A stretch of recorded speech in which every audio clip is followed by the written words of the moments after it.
और अब रुक करते हैं कर्नाटक का, जहां पे चौंकाने वाली खबर आ रही है सामने। यहां पर बोर्ड की 10वीं की परीक्षा वहां पर हाल ही में खत्म हुई है। छात्र स्कूल में गए, सोशल डिस्टेंसिंग के साथ उन्होंने एग्जाम दिए, लेकिन जो 8 लाख छात्र शामिल हुए थे उनमें से अब तक 32 छात्र कोविड पॉजिटिव पाए गए हैं। हालांकि सरकार कहती है कि इनमें से कोई भी छात्र परीक्षा केंद्र में संक्रमित नहीं हुआ है, ये सब परीक्षा केंद्रों के बाहर संक्रमित हुए हैं।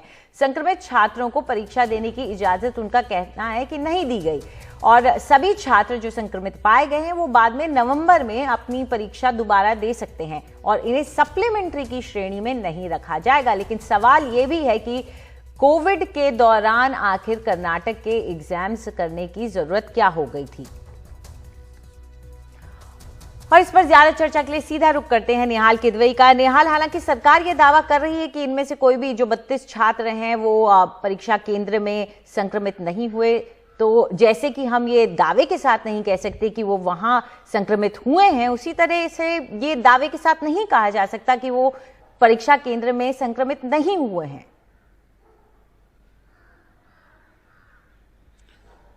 इसी सवाल को मैंने कर्नाटक के शिक्षा मंत्री सुरेश कुमार से पूछा जब यह मामला सामने आया, और सुरेश कुमार जी ने मुझे बताया कि इस तरह की व्यवस्था की गई थी कि कोई भी छात्र जो संक्रमित है और उसके अगर कोई भी लक्षण दिखाई देते हैं, हल्के से भी लक्षण दिखाई देते हैं, तो उसको परीक्षा केंद्र में नहीं आने दिया जाएगा और उसको वापस एम्बुलेंस में बैठाला जाएगा।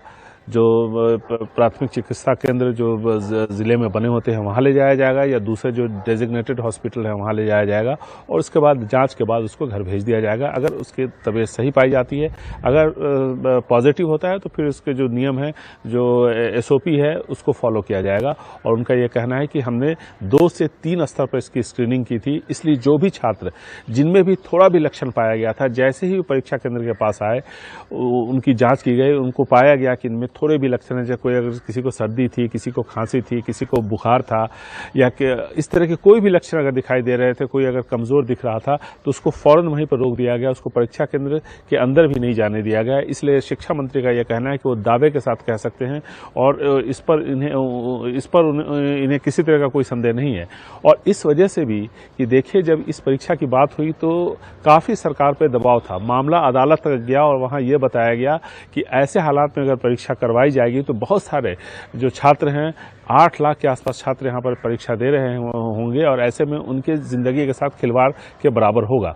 मामला अदालत में गया, अदालत ने फिलहाल इस पर कोई फैसला नहीं लिया था। इस बीच में परीक्षा यहाँ पर शुरू हुई तो काफी दबाव था। ये मांग की गई थी कि दूसरे राज्यों में जिस तरह से परीक्षा नहीं की गई है, करवाई गई है, उसी तरह से यहाँ भी करवाई जाए या बाद में करवाई जाए। लेकिन अब जो 32 छात्र जिनको की परीक्षा देने से रोका गया है, उनके बारे में शिक्षा मंत्री का यह कहना है कि अगस्त में जो सप्लीमेंट्री की परीक्षा होगी उसके साथ ये लोग परीक्षा देंगे। हालांकि इनको सप्लीमेंट्री की कैटेगरी में नहीं रखा जाएगा, एक फ्रेश छात्र के तौर पर इन्हें इजाजत दी जाएगी। तो सरकार का यह दावा है कि पुख्ता इंतजाम किए गए थे ताकि किसी भी छात्र को परीक्षा केंद्र में संक्रमण न हो। जाहिर है कि जब यह मामला सामने आया है, मामला अदालत में भी था, तो अब अदालत को भी सरकार को जवाब देना पड़ेगा कि आखिर ऐसा क्यों हुआ।